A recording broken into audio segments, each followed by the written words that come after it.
Evan Reyes tightened his grip on the armrest as the flight attendants made their rounds, his eyes scanning the first-class cabin with a mixture of pride and disbelief. Just 3 hours ago, he had signed the papers granting him 60% control of Skylux Air, the airline that had once been a family-owned dream and now teetered between tradition and obsolescence. This was supposed to be the celebration flight, the one where he could enjoy a glass of champagne in peace, reflect on a career built from scratch, and savor the rare feeling of victory. Instead, the universe seemed to have conspired against him in the most petty, humiliating way possible. Linda Moore, the senior flight attendant, approached his seat with the stiff posture of someone accustomed to authority, though her gaze flickered with something colder, an edge of judgment that Evan couldn't ignore. "Good evening, sir," she said, voice clipped and professional, but it carried an undertone he could feel in his bones. Evan nodded politely and placed his order. "I'll have the prime rib, medium rare, please, with a side of roasted vegetables and the truffle mashed potatoes." Linda's lips twitched almost imperceptibly, a flicker that seemed to signal amusement or perhaps irritation. "Certainly, sir," she replied, turning sharply and walking away. Evan leaned back, exhaling slowly, telling himself he was imagining the subtle disrespect. It was probably the stress of the acquisition, the adrenaline, the countless decisions of the last few days. Surely things would settle once he was on the ground in Vancouver. The first-class cabin hummed with soft conversation, glasses clinking, servers moving with precision, and the faint scent of premium cuisine wafting through the air. A woman near the window sipped a glass of red wine and smiled at her companion, while across the aisle, a couple laughed quietly at something on their tablet. Evan focused on the skyline beyond the window, letting the city lights blur into a mosaic of gold and blue, trying to calm his nerves. Minutes passed. Then came the meal service. He watched the attendants glide down the aisle, trays balanced expertly, plates gleaming under the cabin lights. He couldn't help but notice how elegant the meals looked. The steaks seared to perfection, the vegetables bright and fresh, the silverware polished and laid out with precision. A pang of satisfaction passed through him for the passengers, for the system that worked for them. And then the tray reached him. He blinked. A plastic container was placed before him, the kind that would have been acceptable in economy, topped with a cheap-looking sandwich and a bag of stale crackers, peanut butter, and not even a proper cut, just slapped onto white bread with a thin smear. He felt heat rise in his chest, not from hunger, but from humiliation, and it took him a moment to process what had just happened. His hands trembled slightly as he pushed the tray back, meeting Linda's gaze. "This is the only meal you have for me?" His voice was calm, almost too calm, but the controlled tone did nothing to mask the disbelief. Linda's face remained expressionless, her eyes sliding over him with the kind of indifference that felt deliberate. "Yes, sir. This is the only option available for your seat today." Evan's mind raced. The logic didn't compute. He had paid for a first-class seat, owned a controlling share of this airline, and yet he was being treated like someone invisible, undeserving of the same service as others.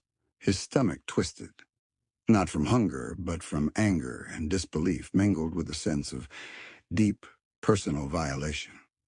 "You do realize who I am, correct?" he asked, voice steady but firm. He leaned slightly forward. "I'm the majority owner of Skylux Air. I own this airline." Linda paused for a fraction of a second, her eyes flicking toward him, but her expression didn't change. "I understand that, sir. But this is company policy. This is what is provided to your seat class." Evan's jaw tightened. His mind flashed back decades, to the story his mother Rosa had told him as a child, how she had once been denied boarding on the very same airline because she didn't look the part of a paying passenger. That memory had always been a scar, a lesson about the hidden prejudices embedded in the systems people trusted. And now, here he was, repeating the experience in the flesh. The absurdity and cruelty of it hit him like a punch. Policy? Evan's voice rose slightly, his fingers drumming the armrest. This is first class. You're telling me that first class on my airline serves this? He gestured at the sandwich. This is what you consider adequate? Linda's reply was clinical, devoid of empathy. Sir, this is the standard meal option for this route. I apologize if it is not to your satisfaction. The apology was hollow, and Evan's frustration boiled over into a cold fury. He set his phone on the tray table, opening the camera app discreetly. Every angle, every detail would be documented. He wasn't going to let this slide, not because it was about a meal, but because it was about respect, equality, and accountability. Every subtle nod of condescension, every deliberate slight mattered. As he photographed the sandwich, he noticed a woman observing the exchange. Helena Price, seated a few rows back, had been quietly watching. Her eyes were sharp and curious, and when she approached after the trays had been collected, Evan noticed a flicker of recognition in her gaze, not of him, but of the injustice she had witnessed. I saw what just happened, Helena said quietly, sitting across from him. That was, unacceptable. I don't usually interfere, but that was wrong. Evan felt a surge of relief at the presence of an ally, someone outside the power dynamics who saw things as they were. You saw that too? He asked, almost incredulously. Yes, she said, her voice firm but gentle. And I've seen worse. Years ago, my father was denied boarding on this airline because of the way he looked. They said he didn't fit the profile. I never forgot it. I can't sit by when I see it happen again. Evan's chest tightened. The connection was immediate, visceral. My mother, Rosa, the same thing happened to her decades ago. Denied boarding because they assumed she wasn't wealthy enough, didn't look like she belonged. He shook his head, staring at the peanut butter sandwich. This isn't just me. This isn't just a meal. It's a symbol of every insult, every slight, every assumption we're supposed to silently accept. Helena nodded solemnly. Then do something. Don't let it slide. Don't just tolerate it. By the time the plane began its descent toward Vancouver, Evan had made a decision. He would turn humiliation to action. This was not a moment for quiet fury or private resentment. It was a moment for accountability. Every recording, every photo, every memory would become evidence. He would confront the system, expose it, and demand that it change, not just for him, but for every passenger who had ever been treated as invisible, inferior, or undeserving. As the wheels touched the runway, Evan's phone buzzed with reminders of the meeting he had called. The emergency board session at corporate headquarters. He glanced at Helena, who gave him a reassuring nod. She would stand with him, bearing witness. Together, they would make sure this was no longer an isolated incident, but the start of something greater, an upheaval of an old, unjust system. Linda Moore moved down the aisle, still professional, still composed. Evan watched her, noting the subtle shift in her expression when she noticed him documenting the meal. There was recognition there now, a flicker of awareness that what she had dismissed as routine was, in reality, a problem she couldn't ignore. And for the first time, Evan allowed himself a measure of grim satisfaction. This flight would not end quietly. Not this time. As he collected his belongings, Evan's mind raced through strategies, legal frameworks, and executive confrontations. There would be no half measures, no polite requests for improvement. The sandwich, simple as it was, had become a weapon of truth. He could already envision the emergency board meeting, the reactions, the stunned silence, the data laid bare, the personal stories surfacing. This was about justice, about legacy, about finally confronting the long shadow of discrimination that had haunted his family and countless others. Evan took a deep breath, straightened his suit, and stepped toward the exit of the plane.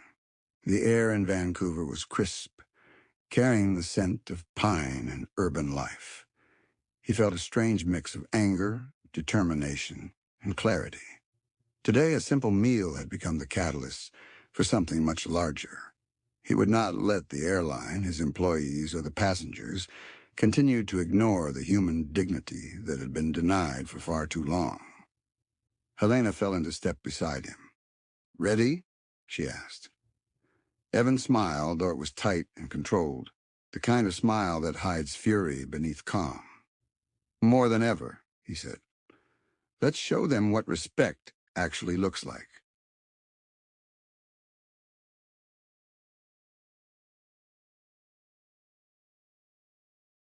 Evan stepped off the jet bridge, the Vancouver air crisp against his face.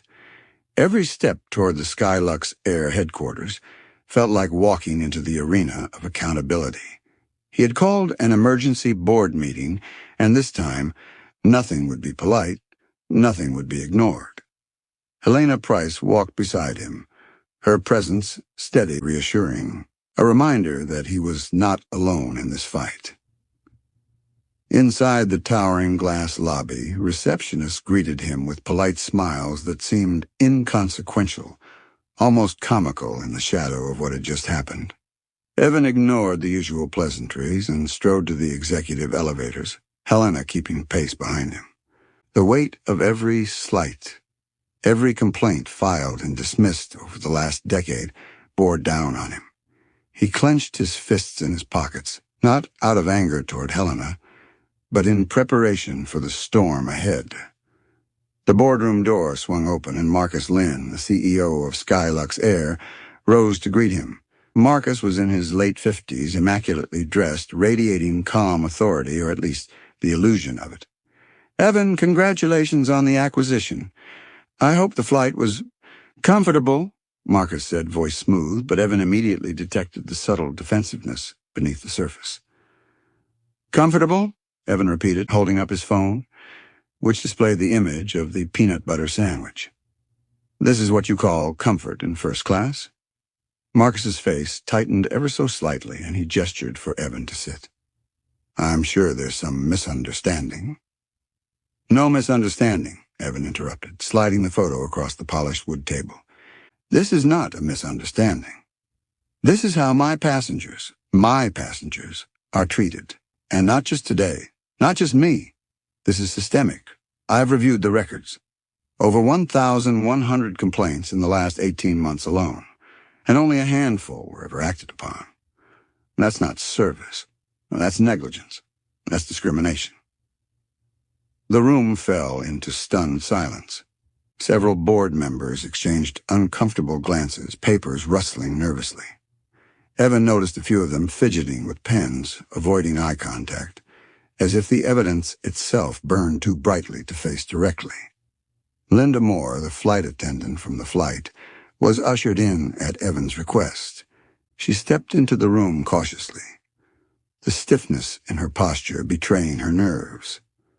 "Linda," Evan said calmly, his voice carrying an intensity that made the room sit up straighter.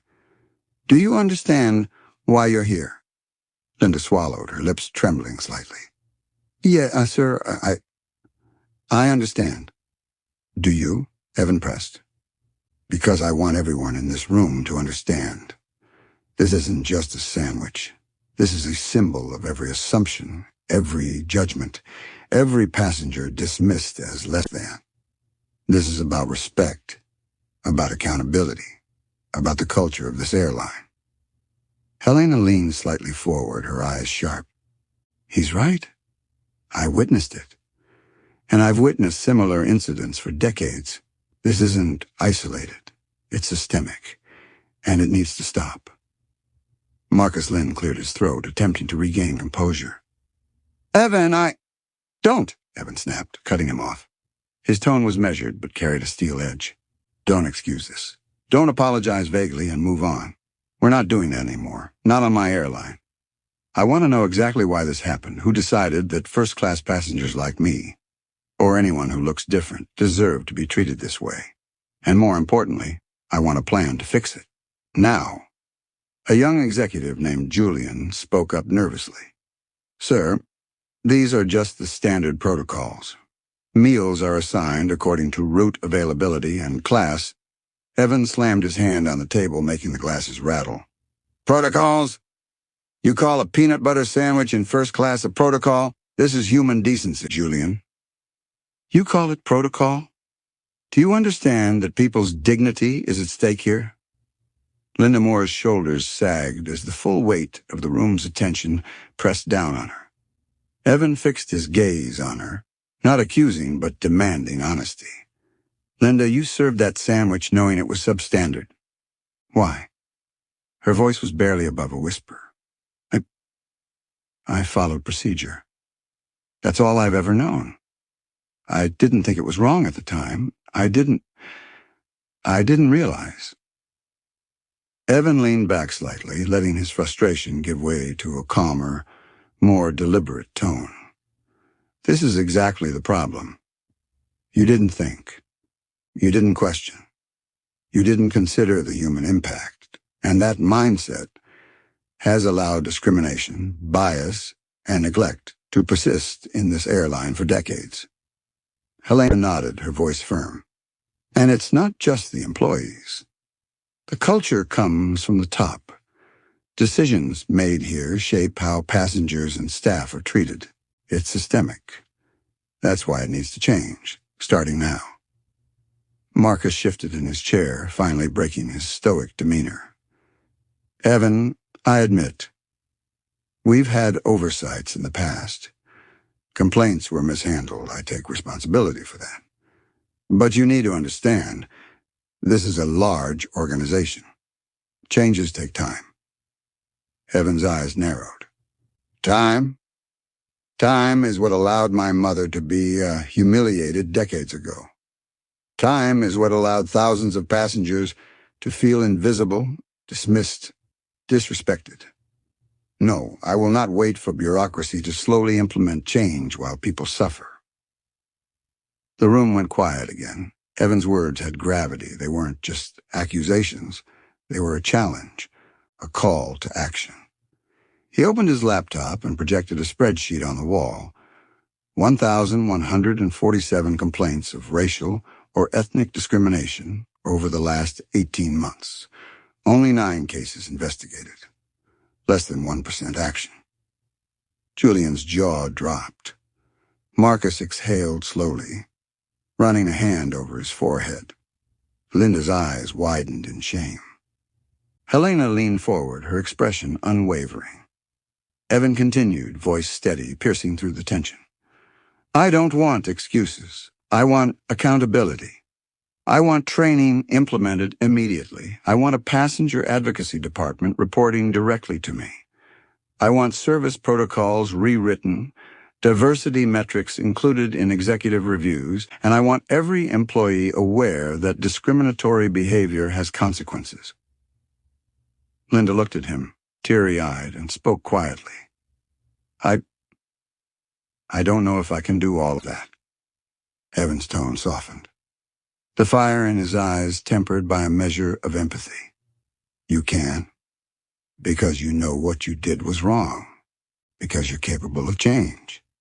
You can either walk away or you can lead. You can either resign in silence or help rebuild the culture of this airline from the inside. The choice is yours. Her voice quavered.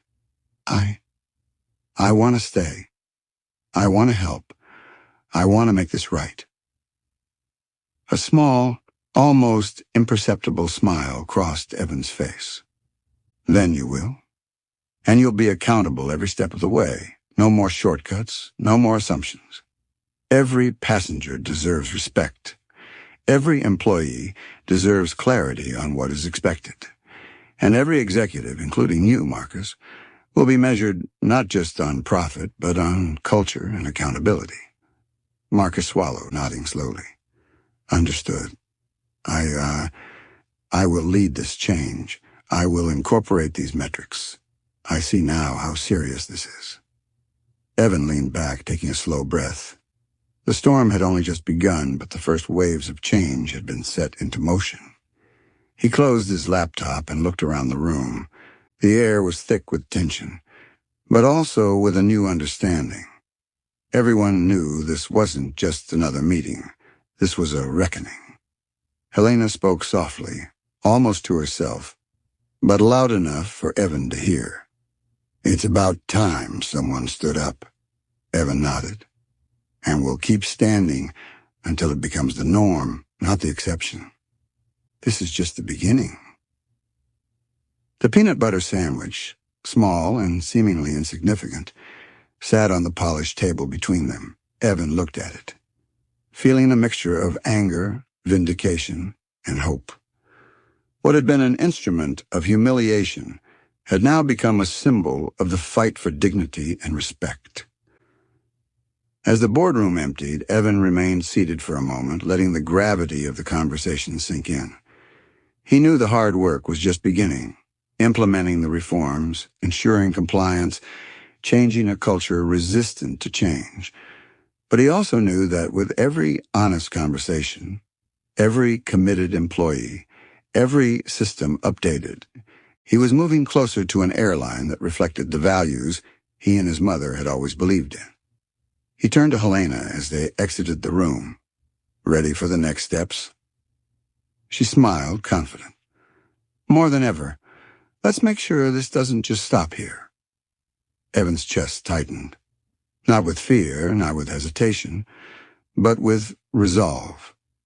He had faced humiliation, prejudice, and systemic failure head-on. And now he had a chance to turn it into something enduring, something transformative, something that would finally honor the passengers, the employees, and the family history that had shaped him. The morning after the emergency board meeting, Skyluck's Air headquarters buzzed with an unusual energy. The hum of printers, murmurs in hallways, and clicking keyboards seemed almost normal. But underneath, a subtle tension lingered, like the quiet before a storm. Word had spread about Evan Reyes' decisive action, and employees whispered nervously as he and Helena walked through the offices. Evan noticed the way staff shifted their eyes, some curious, some cautious, all aware that a line had been drawn. He had made it clear the day before. Change would happen immediately, and no one would be able to hide behind excuses or routine. "First step," he said, addressing Helena as they approached the open-plan office, "is cultural sensitivity training. Quarterly, mandatory, no exceptions. Every employee, every department." Helena nodded. "They'll resist, but they'll follow. People respond when leadership is consistent." Evan's mind raced as he passed the cubicles, thinking about how subtle discrimination had seeped into every corner of the company. It wasn't always blatant. Sometimes it was the tone in which a passenger was greeted, the assumption of wealth or social status, the way flight attendants handled complaints, and now they would all have to face their own assumptions head-on. By mid-morning, the first training session began. Evans stood at the front of a conference room packed with flight attendants, customer service reps, and junior executives. He held up a photograph of the peanut butter sandwich, simple yet loaded with meaning. "This," he said, a voice calm but unwavering, "represents everything we refuse to acknowledge in this company. Not a meal, not just a sandwich, but assumptions, bias, dismissal, humiliation, and I will not tolerate it." Linda Moore, now sitting in the front row, nodded quietly. She had volunteered to co-lead these sessions, to explain firsthand how assumptions and ignorance could impact passengers. It wasn't easy for her, standing before colleagues she had worked alongside for decades, acknowledging mistakes. But the room was silent, attentive. Everyone knew this wasn't performative. This was a reckoning. A young flight attendant raised her hand, voice trembling slightly. "Sir, we've always followed protocols. How do we know what's right and wrong? Evan smiled faintly, not mockingly, but with the patience of someone who had been through the same confusion himself.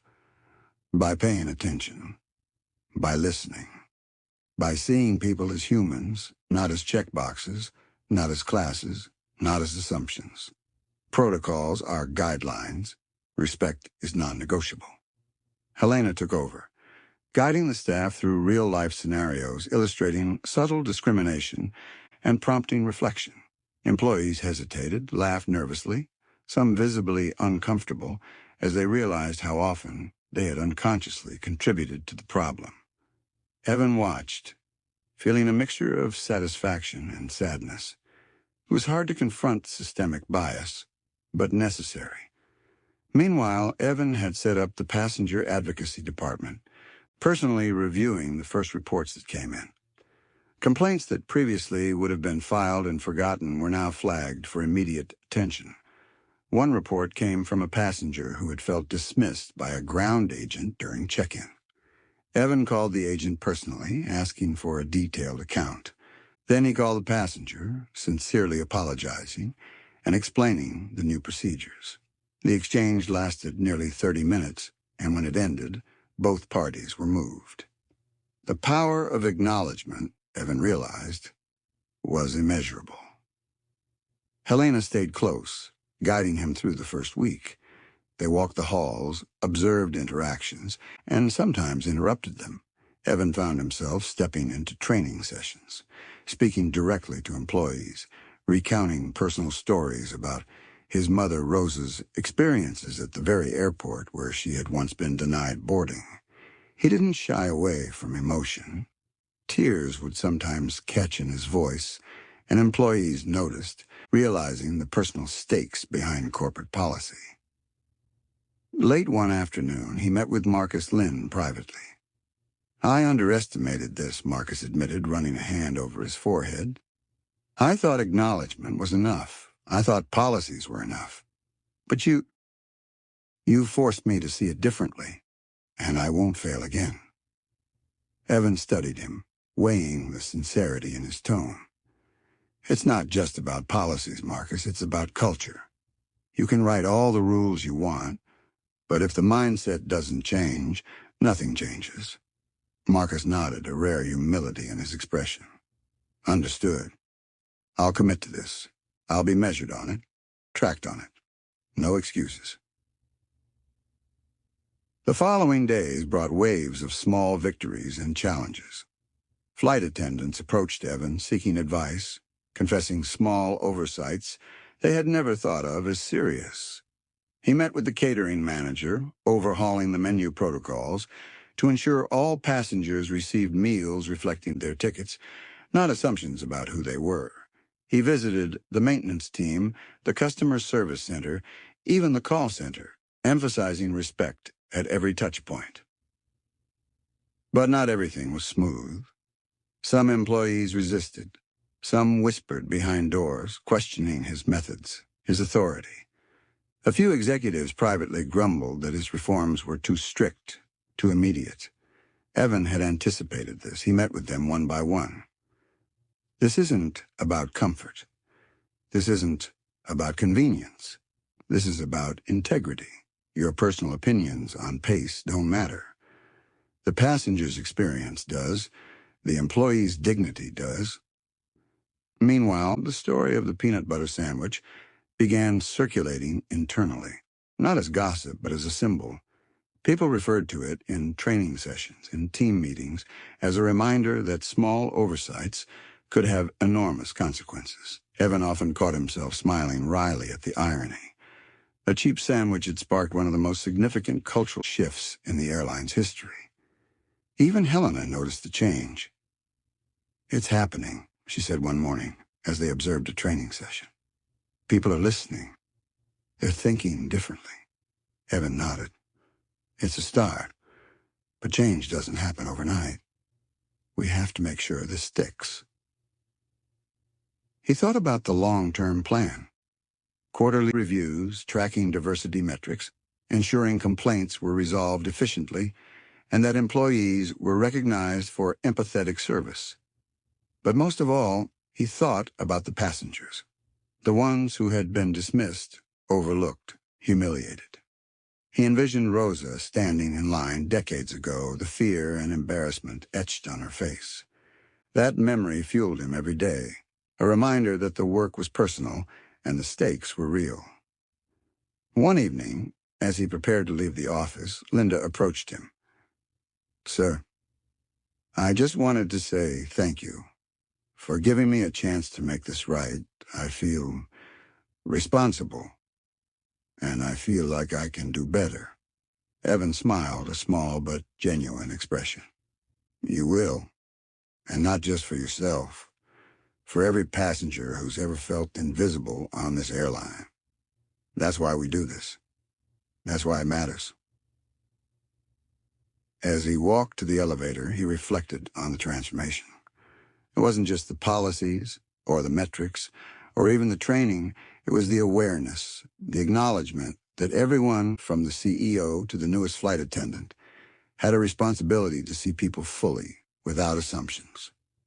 Back in his office, he looked at the photo of the sandwich, now framed discreetly on his desk. He didn't see humiliation anymore. He saw catalyst, change, and accountability. A single moment of injustice had become a powerful motivator for the entire organization. Helena called him as he packed up for the night. "People are talking," she said, her voice tinged with excitement. "They're noticing the difference. Even those who were skeptical are starting to see it." Evan nodded silently, feeling a profound mixture of exhaustion and satisfaction. Change was hard. Change was slow. But finally, it was happening. And it wasn't just about policies or protocols. It was about humanity. He thought about the first-class flight, a sandwich, the moment of humiliation. It still stung, but now it was a reminder, not of injustice, but of possibility. One act of awareness, one act of courage, one act of leadership could ripple outward, transforming systems and lives. As he left the office that night, Vancouver's skyline stretched before him, twinkling with lights and promise. He walked with Helena, the city buzzing around them, feeling the weight of responsibility, but also the exhilaration of possibility. They had begun something that could not be undone, something that would endure long after the peanut butter sandwich had been eaten or discarded. And in that moment, Evan Reyes understood something vital. The fight for dignity and respect was never-ending, but each small victory mattered. Each passenger treated fairly, each employee empowered to act responsibly, each policy rewritten with compassion and awareness was a step toward the airline he had always believed Skylux Air could become.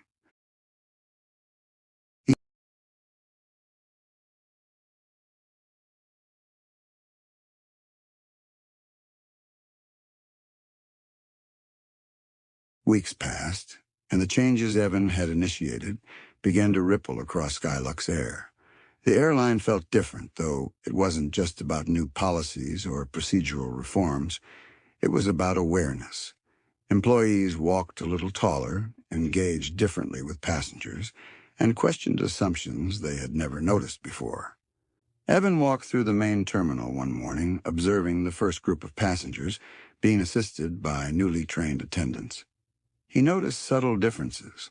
Staff greeting passengers by name, acknowledging their concerns and offering personalized care rather than following rote instructions.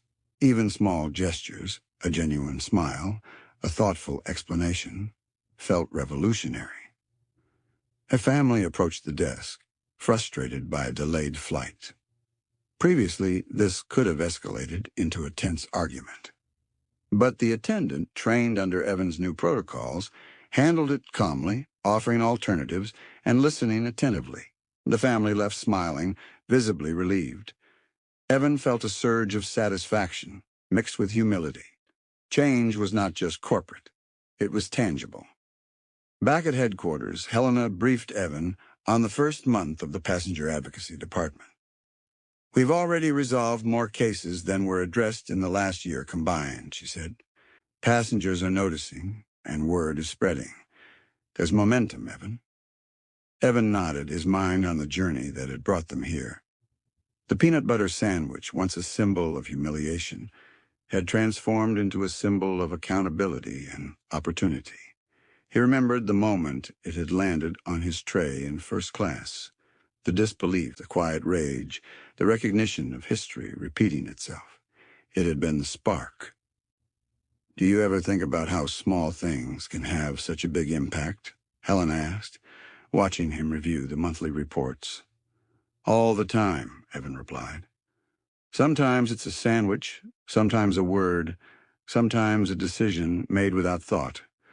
But every one of those moments carries weight, and if we choose to ignore them, the consequences build. Linda Moore entered, her expression a mix of pride and apprehension.